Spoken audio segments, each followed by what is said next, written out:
Turn up your volume. Because you're about to listen to The Sick Podcast.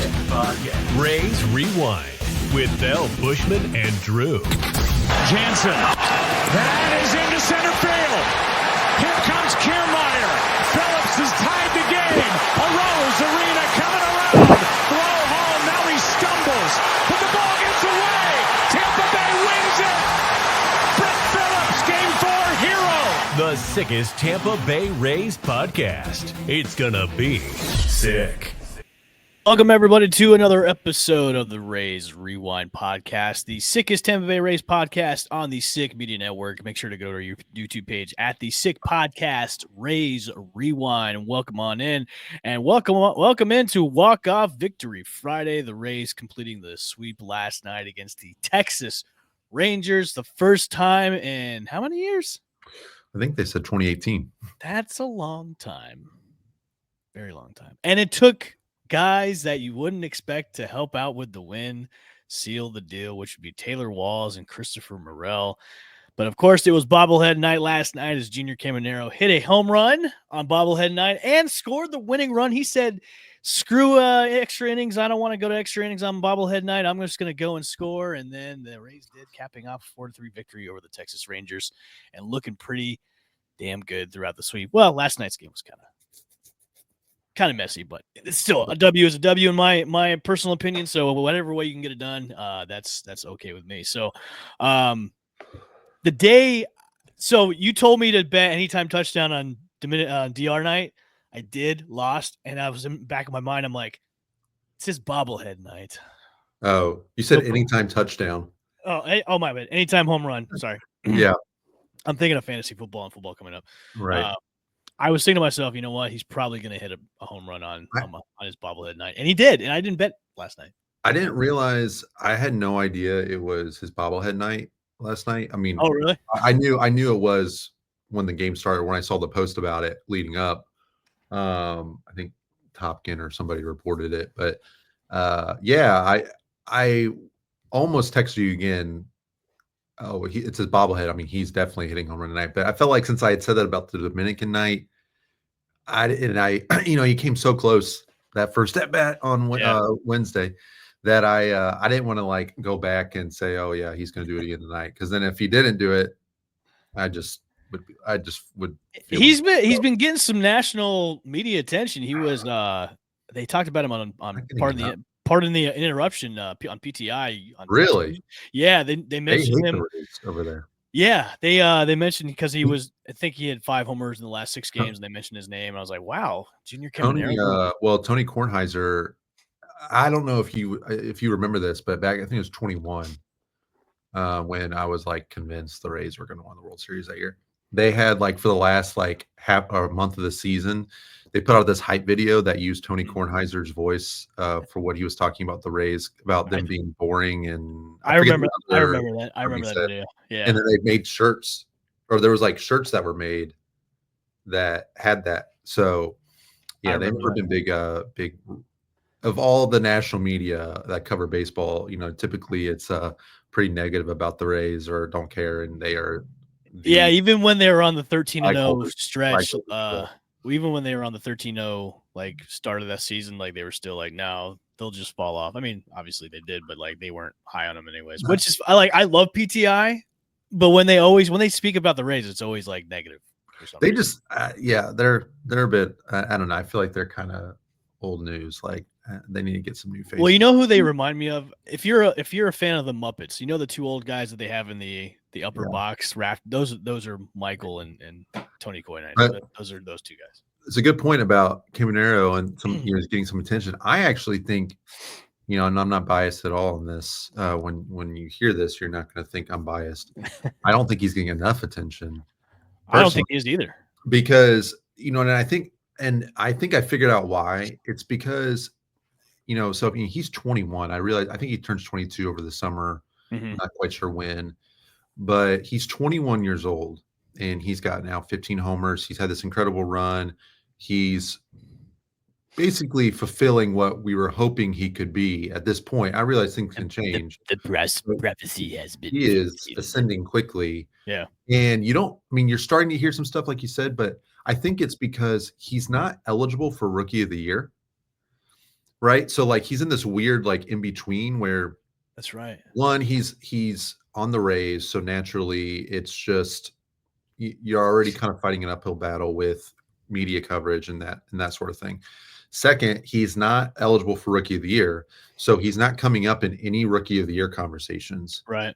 And he's also been kind of like a known commodity to a certain extent in the baseball world because of this is technically his third season he's been a part of, right? He came up for just a little bit in 23, obviously up last year in 24, and wasn't spectacular in any of them, but showed flashes. And then he's already kind of just been a name from the Dominican stuff this past winter. So I just feel like what he's doing at age 21, if this was on a bigger market team or if he was in contention for rookie of the year, I think it would be getting more pub nationally as like somebody people need to be paying attention to.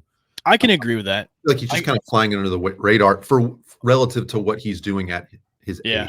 I can agree with that because if he was on like the Dodgers or the Yankees or the Red Sox, they'd be.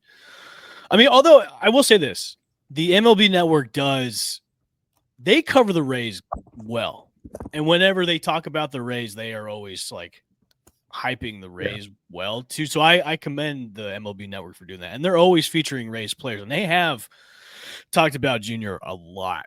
So that's why I pay attention to the MLB Network. ESPN's just it's old news to me. So I prefer for the ESPN to even mention his name is kind of like, oh, okay, well, the Rays are being mentioned, sort of. But that's why I hope it's too bad the Rays can't get more than one representative for the All-Star game because to have Aranda, you don't think they will this year?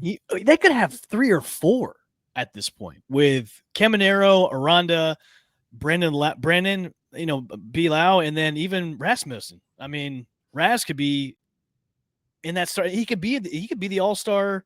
Him and Hubin and Skubal could be contending for that All-Star start. Like I think you could have 3 to 4 representatives from the Rays be in the All-Star game just because of their performances alone. I mean, I would love to have more than one, but Aranda is definitely getting the most pub, I think, and I say nationally, I mean, I think mostly, the big, MLB Network and like all the national MLB podcasts, John Boy Media and some of those guys are talking about Aranda. So yeah, but I think they could have 3 as things are progressing. I don't know if Brandon, he's hitting really well. I just don't know if he's going to have to get on a pretty big hot streak, continue to be on his hot streak, I think, for the rest of the month to get consideration, in my opinion. But it would a reserve situation, not a starter situation. The 3 that would be in there would be Aranda, Caminero, and Rasmussen. Those 3. Yeah, I mean, Rasmussen's just now starting to get. He's getting national attention too. He's just now starting to get the attention, which is great. Mm-hmm. I mean, this is a great reminder for Rays fans. You can vote 5 times a day, and it's super easy because you can vote. And maybe we can get the link to the voting in the video description when this goes up on YouTube. But you do your votes for each position, and then you can just submit, fill out your information, submit, and then you can just click vote again. So you don't have to do it all 5 times. And I've been doing it. I guess it opened up 2 days ago, and I've been making sure Aranda and Rasmussen and Caminero are my, the ones I really care about. Although you can't vote for pitchers, so it's just Aranda and Caminero right now. But yeah, I mean, I think with the way things are going, we talked about this a little bit. I mean, Aranda, I think he might be having the best season of any AL first baseman. Torkelson got off to such a hot start, and he's got Aranda lapped in homers. He's doubled on Aranda's home run total with 14. Aranda's only got 7, but the average and the OPS are considerably lower for Torkelson than Aranda. And then, I see Paul Goldschmidt's name get thrown around. Unfortunately, a situation where like you think the Yankees fans, the size of that, and is probably going to get Goldschmidt a starting gig for the All-Star, which sucks because Aranda is objectively having a better season than him. But yeah, I mean, I think Caminero's got a good shot too, and he's got some name power. Yeah. Well, I think everything the way he keeps hitting right now, I think he's gonna. I think he'll probably overshot Aranda just because of yeah. the type of moments that Caminero's having. Well, You know and what I it would mean? be tough. It would be tough for Caminero to get a starting nod in the Right. All-Star because he got Jose Ramirez. And Isak Paredes too is kind yeah, of like I in that mean, conversation. but don't look now. I mean, Caminero's numbers I know. literally OPS is virtually the same, but he's got more homers, more RBIs, and a higher batting average. I would love to see Caminero maybe get invited to the home run derby. Right, yeah, and we talked about that. I Yeah. think, I mean, you always hear about the batting practice, shows he puts on, right? And I understand the home run derby's a little different than that, but he's somebody, I think that could be like a platform for him to become even, hopefully even a bigger name because I love it when Look what it did to Randy. I mean, Randy had that, that coming out party in the tournament, and once he got to the bigs, and then the home run derby too. Yeah, the World Baseball Classic, and then home run derby helped him out too. So I mean, it could definitely help out his brand name going to the home run derby on it. So yeah, let's get back to the series against the Rangers. I think we all kind of came to this one kind of iffy because the Rangers have always given us problems. I didn't know I didn't think at all they were going to sweep. I said the Rays would probably win one game of this series because that's just the way they sometimes operate by, going out and playing good. And then when they play great teams, especially like the Rangers, they kind of falter. But I mean, the Rays sweeping the Rangers, that kind of puts a statement on what we talked about last time too. For me, I mean, it's like, this team is slowly being legit and being in that conversation of, okay, we're only X amount of games behind the Yankees. If we keep playing the way we're playing, we could, make a run for this. I mean, obviously it's still June, but if this is the team that's going to be the rest of the way, I mean, Ha-Seong Kim will be back probably next week. Mm-hmm. It's exciting. It's exciting to see this team play with the level of excitingness, and they look like they're having fun again. And that's the team I like watching, is when they're look like they're having fun and everything's kind of clicking together, and it's clicking together right now. Yeah. Do you have any? Are you optimistic about it? Are you kind of still? Oh, I'm fired up. You're okay. Fired up. Yeah, I'm fired up. I mean, last night's game with the walk-off, kind of winning a game they shouldn't have. Yeah.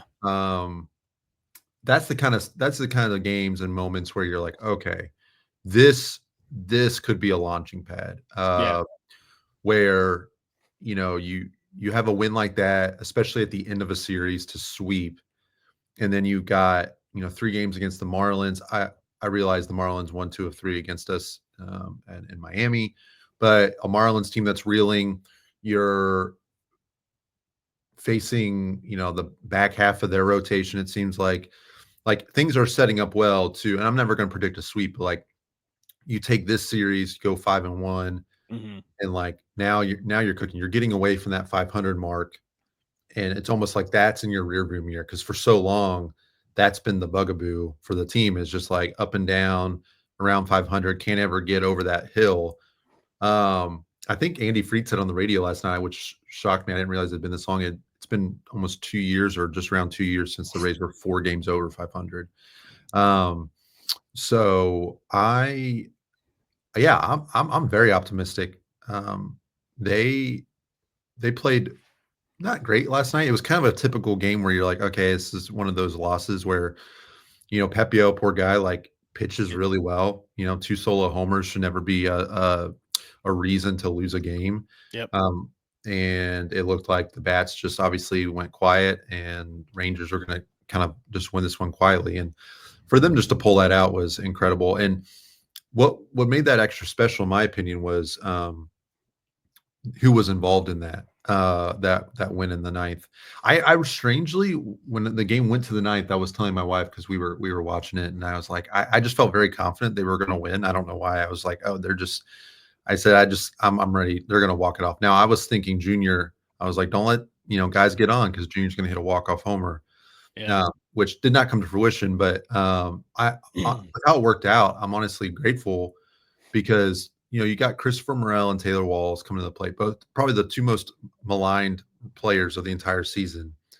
And I mean, even on this show last week, I opined about Chandler being down in AAA instead of Morel being and when I think that he should have taken Morel be on the team instead of Morel. Yeah. And so, but when you get in the moments where okay, yeah, I'm not Morel's biggest fan right now, but you just is anybody? Wait, what? Well, after last night, yeah.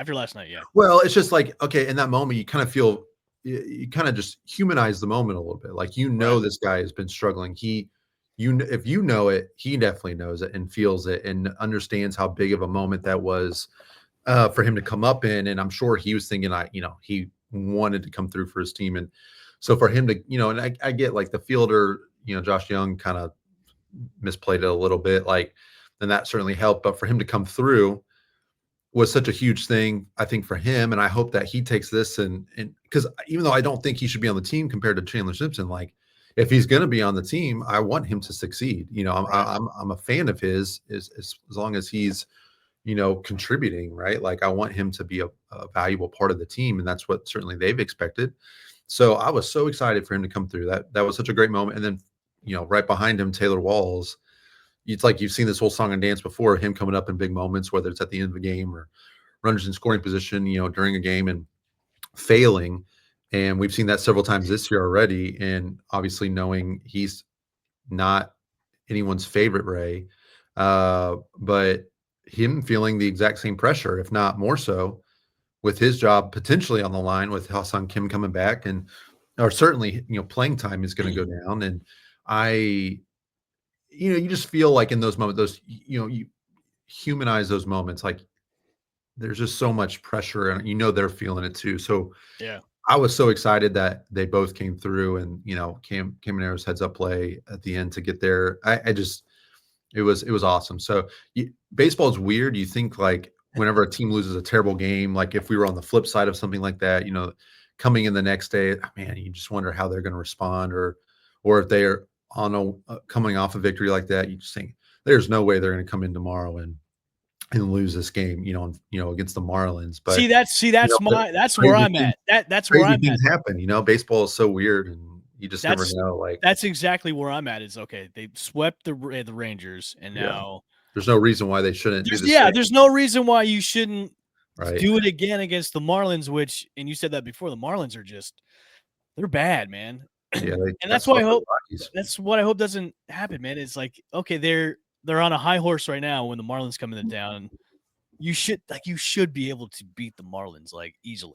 And it's Longo's special, weekend on Saturday. So there's going to be, the pomp and circumstance and everything. But tonight, I mean, you got to come off that win going, okay, we got to take care of business tonight. And just, it's the Marlins, take care of business. That's why I'm like, what's probably going to happen is they'll probably score 1 or 2 runs, have maybe a couple hits, and then it's going to be a game where they lose like 3-1 or 2-1 or something like that. And that's why, because coming off the complete game, Yeah, and everybody's like, we can kind of take a relaxed pill and play against the Marlins, and that's why I don't want them to do that. But in the back of my mind, I'm like, this is what's going to happen. They're going to have 1-2 hits, they're going to score a run, but they're going to lose like 2-1, and it's just going to be like lame. But I don't want that because they just, the way they've been playing the past almost 2 weeks now, it's okay, man. This team is looking good, man. They're officially a playoff team right now. Yeah, they're tied for the second wild card spot. I will say something, and I don't remember specifically the teams they won tiebreakers or lost tiebreakers again last year, because they were quasi in the playoff race for a while, and then they kind of fell back. But they're doing what they're helping themselves out big time. Just looking ahead, big picture. They've got the season series against the Astros. Yep.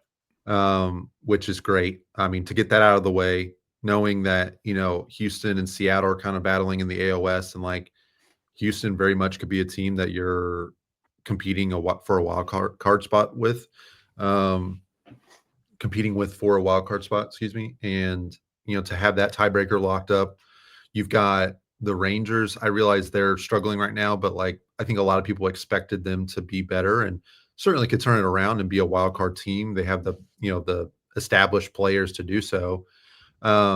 You've got, I mean, I don't know how that works because they've split, but at least you've put yourself in contention for that tiebreaker because now you've split the season series after getting swept in Texas. So, like the Twins, they won the series against, they've put themselves in good position to, hopefully win that season series. Like there's just these teams that they might be coming up against in the wild card. They're putting themselves in good positions now to, get that extra leg up on them with a tiebreaker Right. should it arise, which is, I think, also encouraging. They're winning games against the teams that they need to win against. And yeah, I mean, they're tied with the Blue Jays for the third spot right now in the wild card, but they obviously have the tiebreaker at this moment, so they're officially ahead of the Blue Jays. So, yeah, I mean, they're right there. I mean, I think it's just like one game that separates them from the first spot too in the wild card. And Thanks like for you keeping mentioned, keeping pace with the Yankees.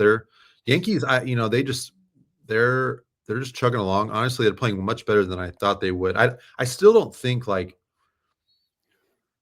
I mean, if Rodon and Fried are really going to be this good all year, then yeah, it's tough. And they're both lefties, and so that's tough for the Rays. But like, I don't know, man. I just don't.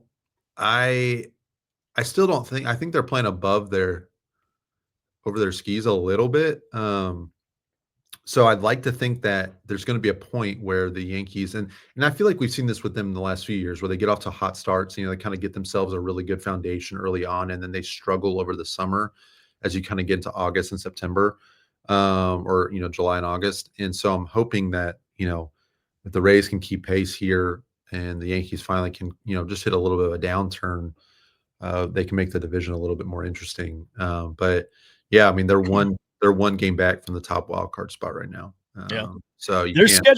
schedule coming up it's a little iffy. I mean, we got 3 against Miami, and then we're going up to Boston for 3, and then staying up north and playing the Mets for 3, and then coming back home playing the Orioles for 4. Which the O's have been quietly. They won 6 straight so far. They're quietly possibly coming back up from being in the cellar. They've been playing some good baseball lately, which is kind of I mean they beat a White Sox team at home. I'm not gonna say that like that was super impressive, but for them to go to Seattle and win 3 on the road in Seattle, and they're playing pretty good. I think they swept them at least. They did. So that was impressive.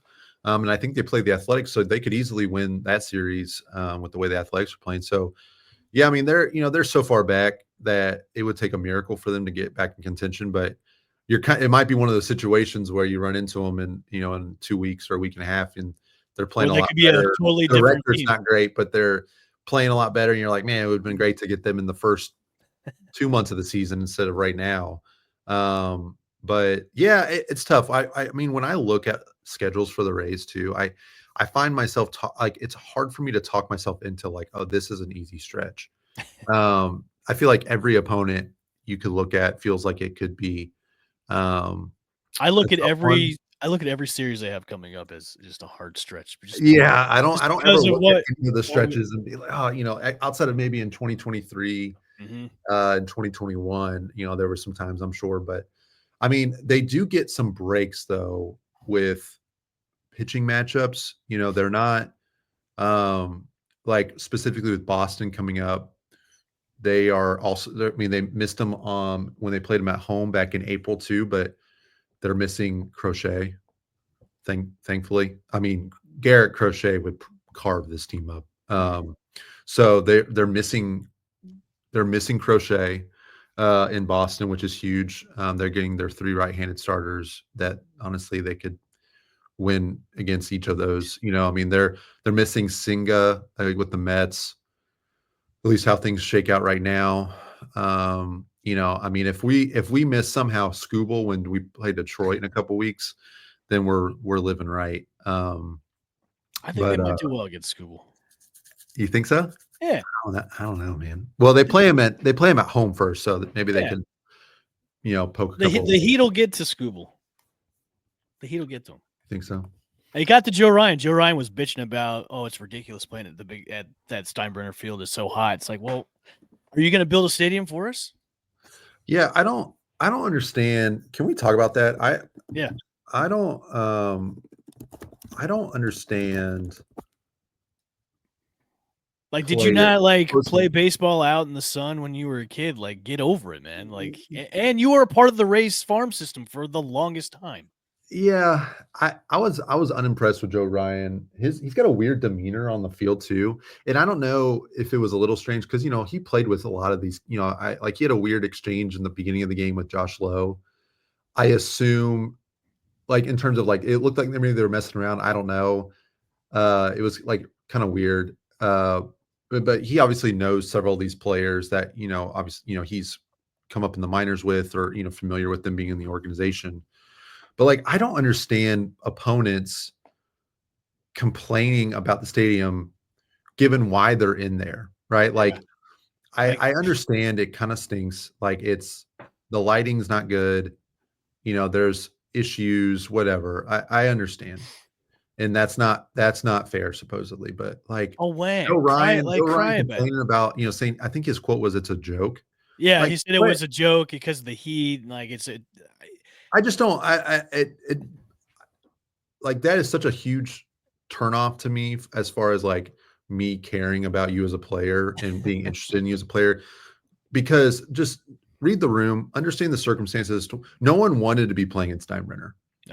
No. And I realized the Trop had its own issues, and Eric Neander had a good quote I saw that was like, I'm starting to hear some of the same complaints or same things. We would get stuff like with the Trop, and he goes, and typically when we start hearing complaints about the stadium, that means that we're playing good baseball, because it's not going well for the opponent.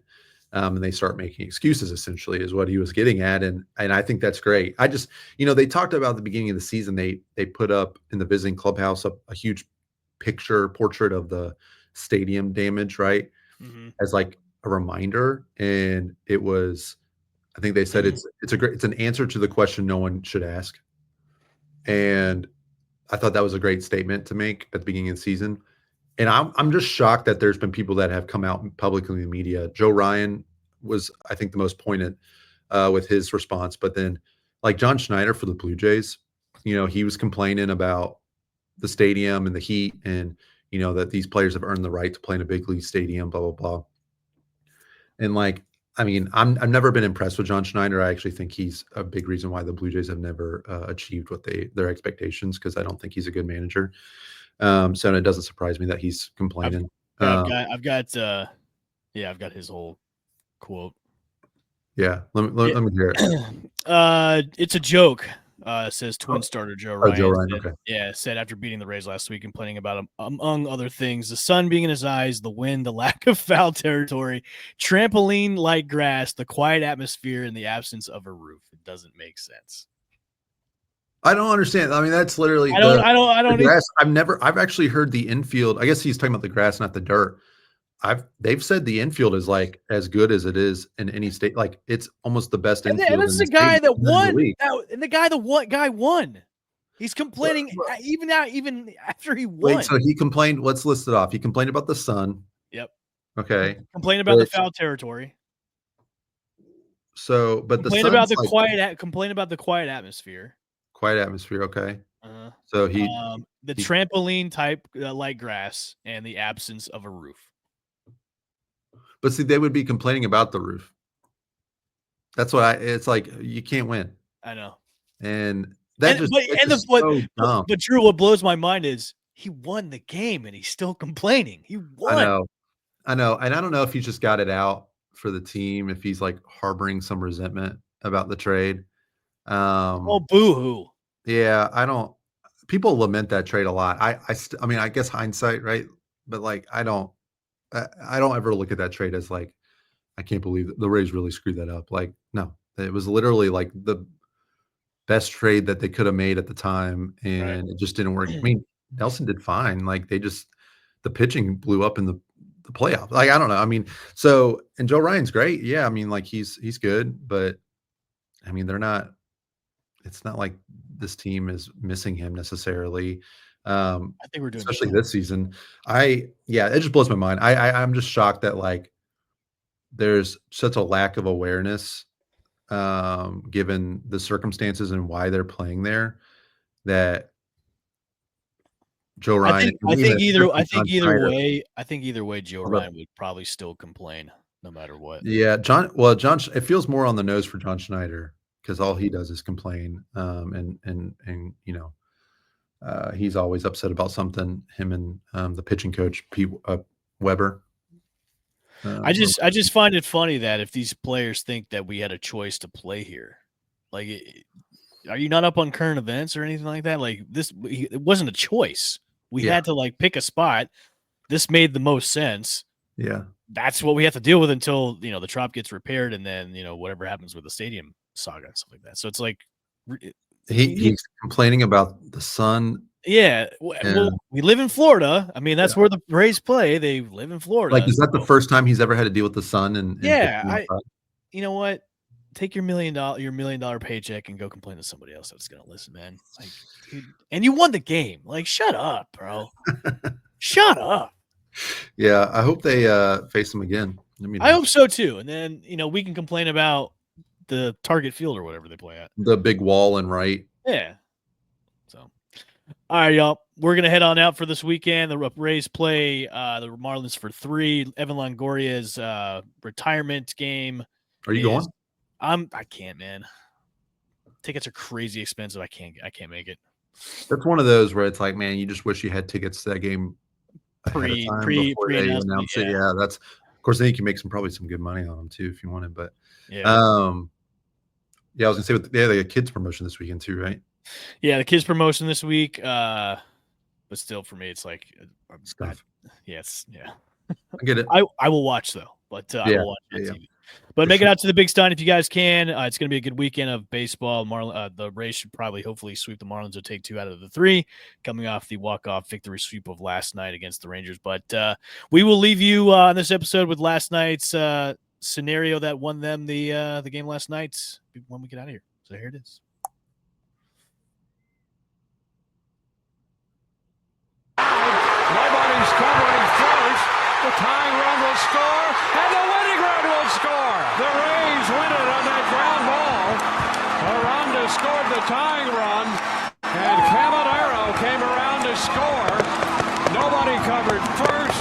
There was a hesitation out there, and the Rays win this. Great way of base running, by the way, by Junior. I love Brady. And that's a wrap. Hope you don't miss us too much until next time. Follow the Sick Podcast Rays Rewind with L. Bushman and Drew on YouTube, Google Play, and Apple Podcasts.